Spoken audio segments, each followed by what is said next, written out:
July. Myself, Rizin Yangdun, lecturer in botany, presently posted at Higher Secondary School, Shargol. So today we will discuss about the asexual reproduction in living organisms.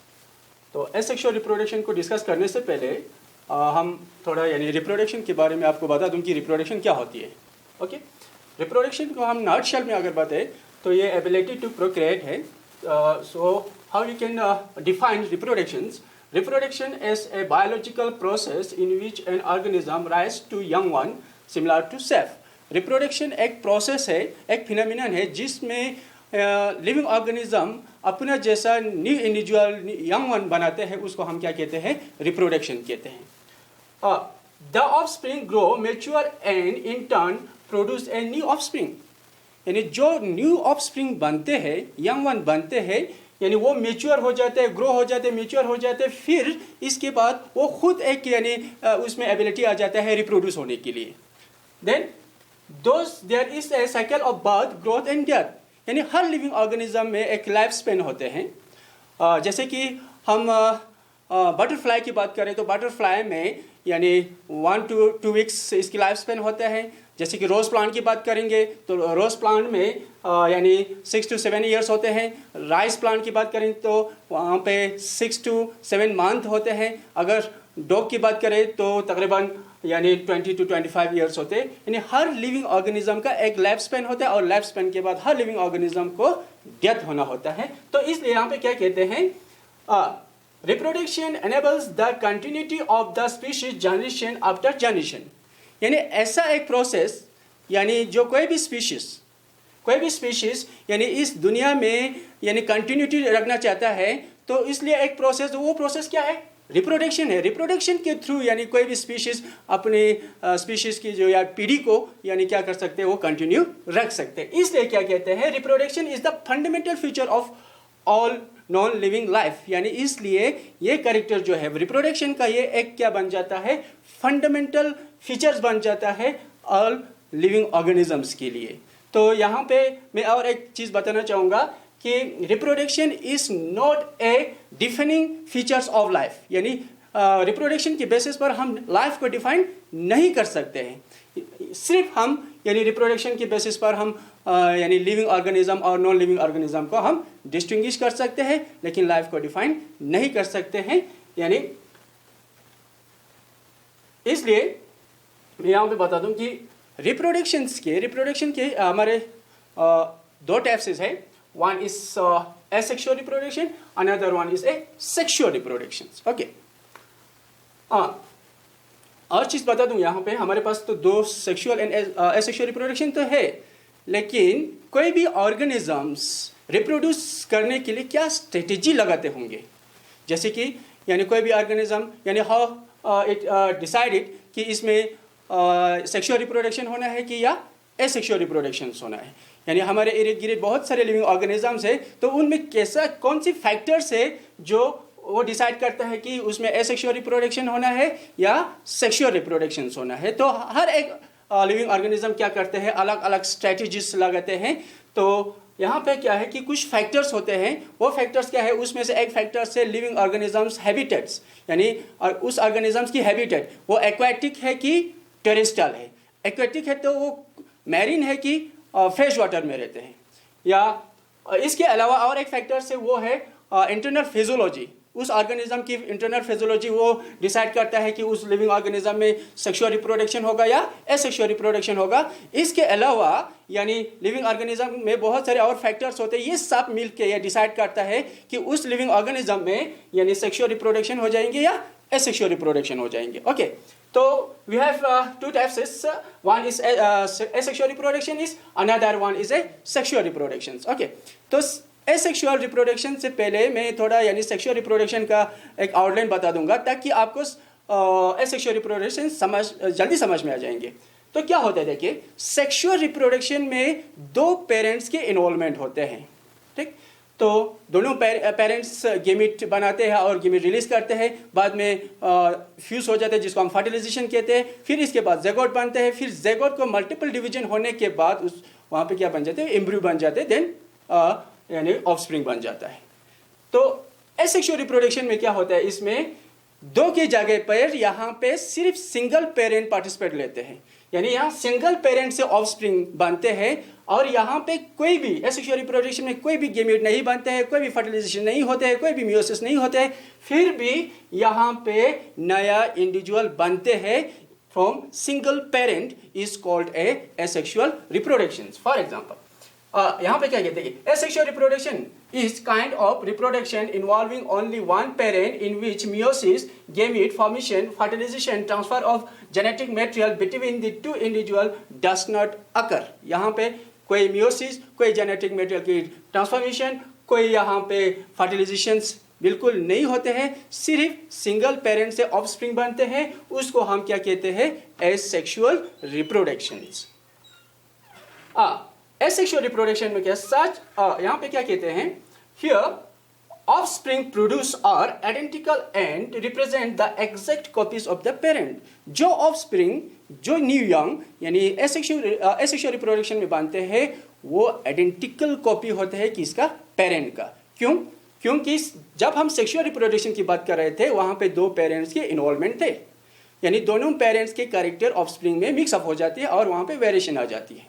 यहाँ पे क्या है, यहाँ पे सिर्फ single parent यहाँ पे involvement है, सिर्फ सिंगल पेरेंट से ऑफस्प्रिंग बनते हैं, तो जो ऑफस्प्रिंग बनते हैं सिंगल पेरेंट से वो उसकी कैरेक्टर जो है वो आइडेंटिकल होते हैं किसके साथ, यानी पेरेंट के साथ। Such morphological and genetical similar individuals are called a clone, यानी ऐसा इंडिविजुअल जो मॉर्फोलॉजिकली और जेनेटिकली आइडेंटिकल हो, सिमिलर हो, उसको हम क्या कहते हैं, क्लोन कहते हैं। अब यहां पे क्या है, कैरेक्टर्स ऑफ एसेक्सुअल रिप्रोडक्शन, यानी एसेक्सुअल रिप्रोडक्शन में क्या क्या कैरेक्टर्स होते हैं। An organism can reproduce without the involvement of another organisms. अब यहाँ पे क्या कहते हैं, इससे हमें ये पता चलता है कि जो ऑर्गेनिज्म सिसाइल होता है, सेडेंटरी होता है, जो मूव नहीं कर पाते, अपने जो पार्टनर को नहीं ढूंढ पाते हैं, उन ऑर्गेनिज्म में यानी एसेक्सुअल रिप्रोडक्शन का बहुत फायदा होता है।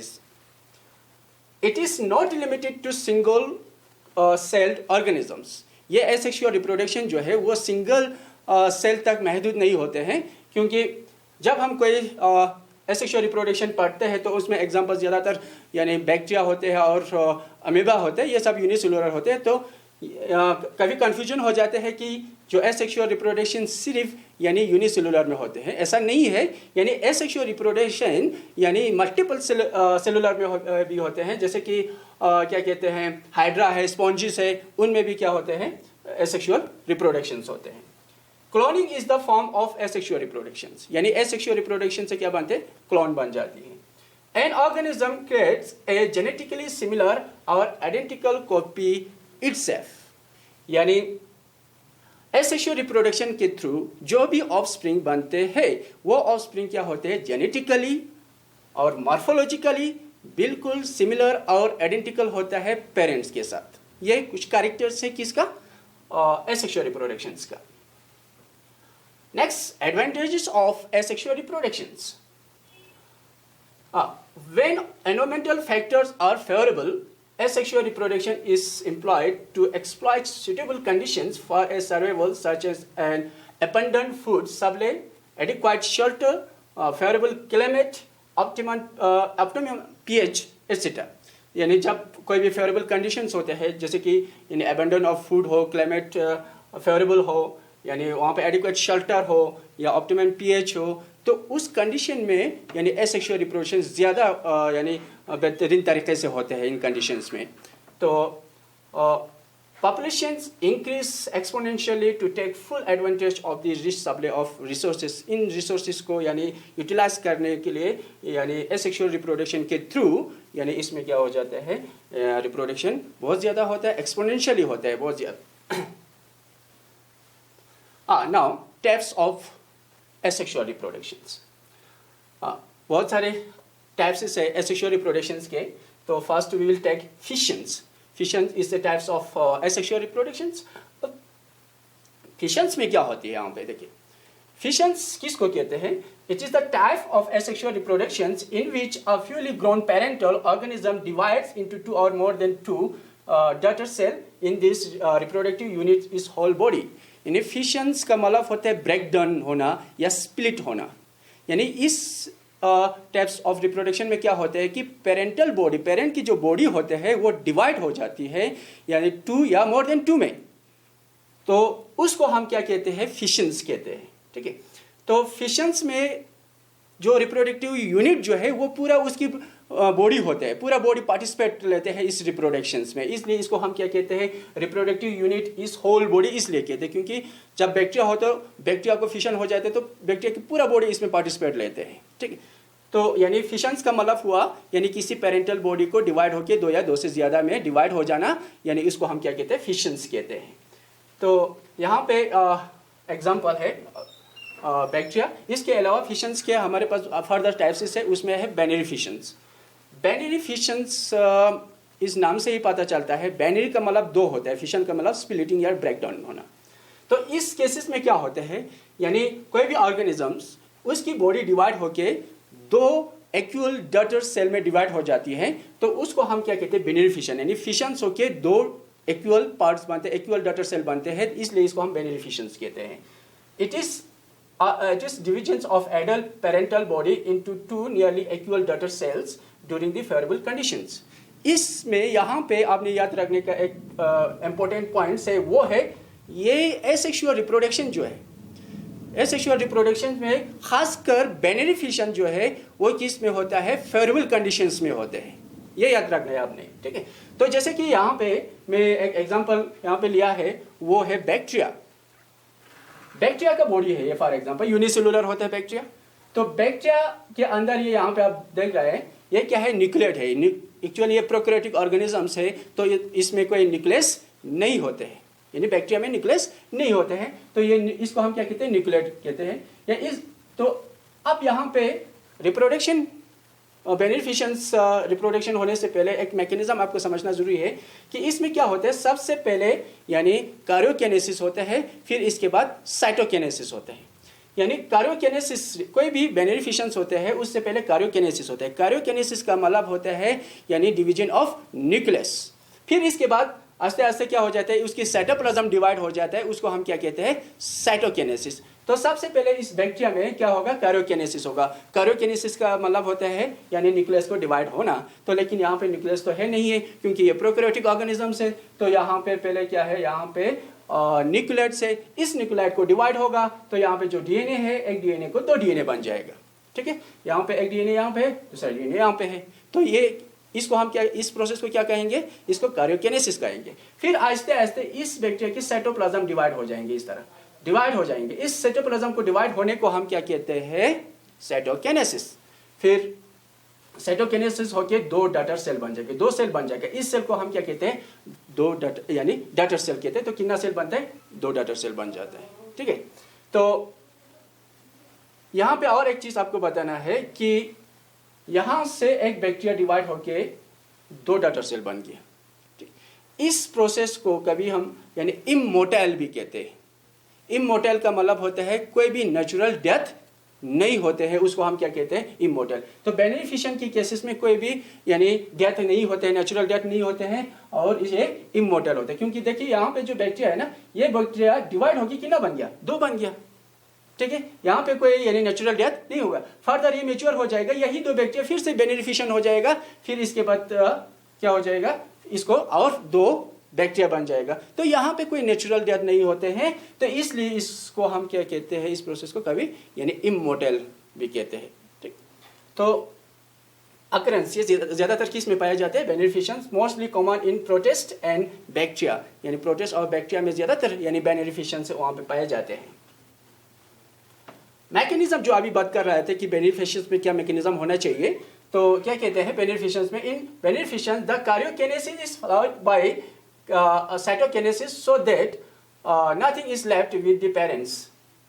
Daughters feed, grow and repeat the process. Mechanism यही है बाइनरी फिशंस में, जो अभी हमने बताया कि सबसे पहले कार्योकिनेसिस होगा, यानी कार्योकिनेसिस में न्यूक्लियस को डिवाइड होगा, फिर इसके बाद साइटोकिनेसिस होगा, यानी साइटोप्लाज्म को डिवाइड हो जाएंगे। इसके बाद यहाँ पे पीछे कोई चीज़ यानी बैक्टीरिया में नहीं रहते हैं, कोई यानी नेचुरल डेथ नहीं होते, इसलिए इसको इमोर्टल भी कहते हैं।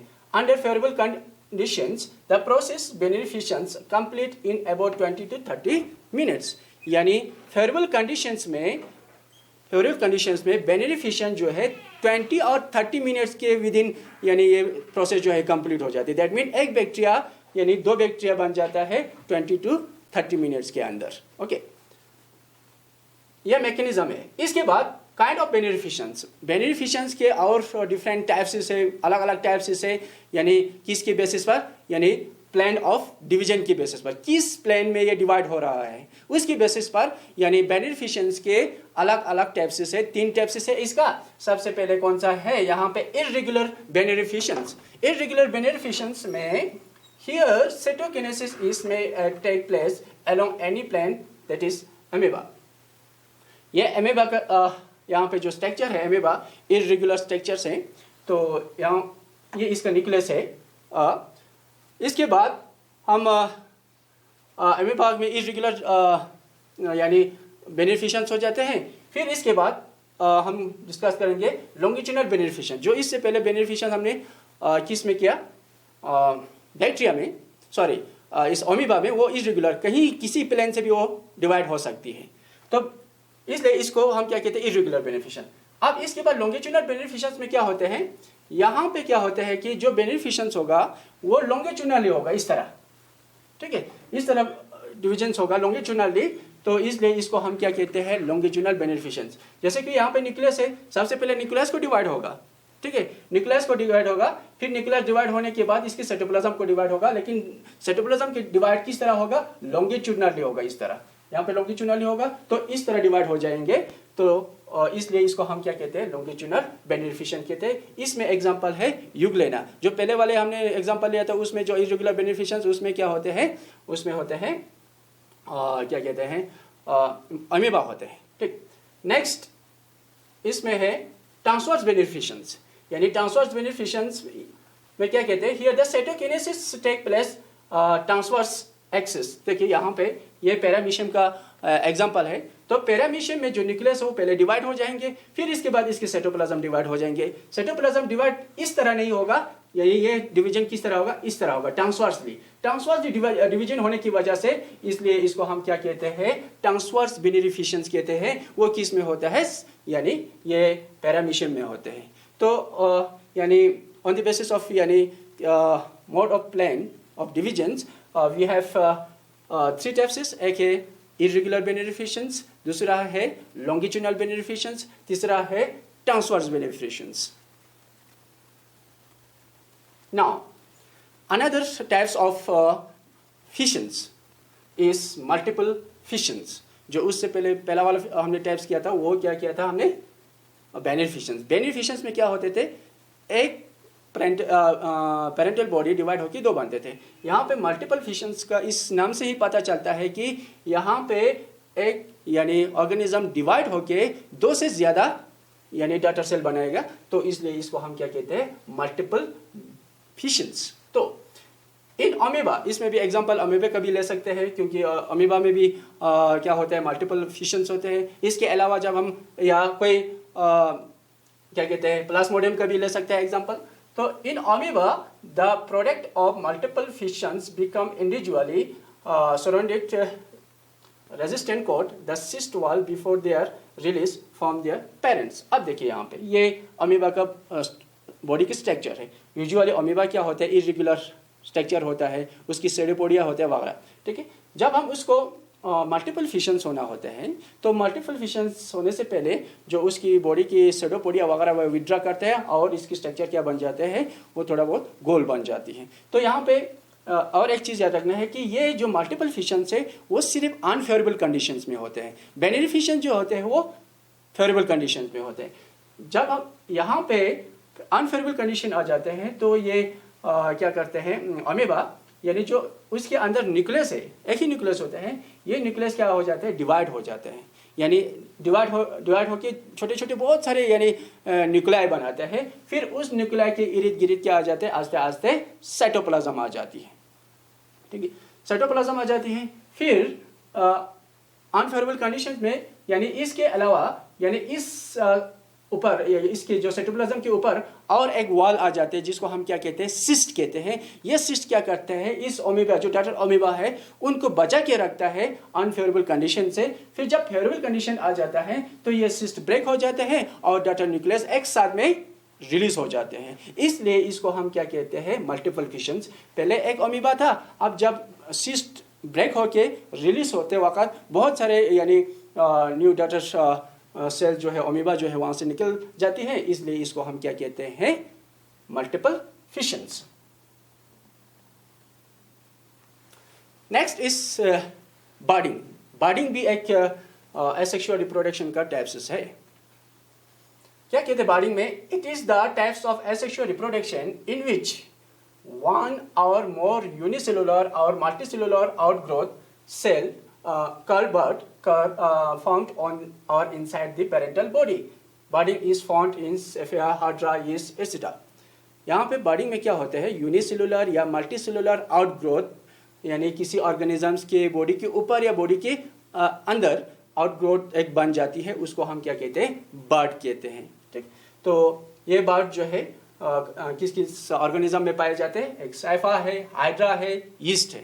यानी बर्डिंग मीन्स यानी कोई भी यूनिसेलुलर या मल्टीसेलुलर आउटग्रोथ या प्रोट्यूबरेंस या उस ऑर्गेनिज्म की बॉडी के ऊपर या बॉडी के अंदर बनते हैं, तो उसको हम क्या कहते हैं, बर्ड कहते हैं। तो उन बर्ड के थ्रू भी रिप्रोडक्शन हो जाती है, उस ऑर्गेनिज्म की मल्टीप्लिकेशन हो जाती है, तो उस इसलिए इसको हम क्या कहते हैं, बर्डिंग कहते हैं। तो इस बर्डिंग के थ्रू भी क्या हो जाती है, रिप्रोडक्शन हो जाती है इन कुछ ऑर्गेनिज्म में।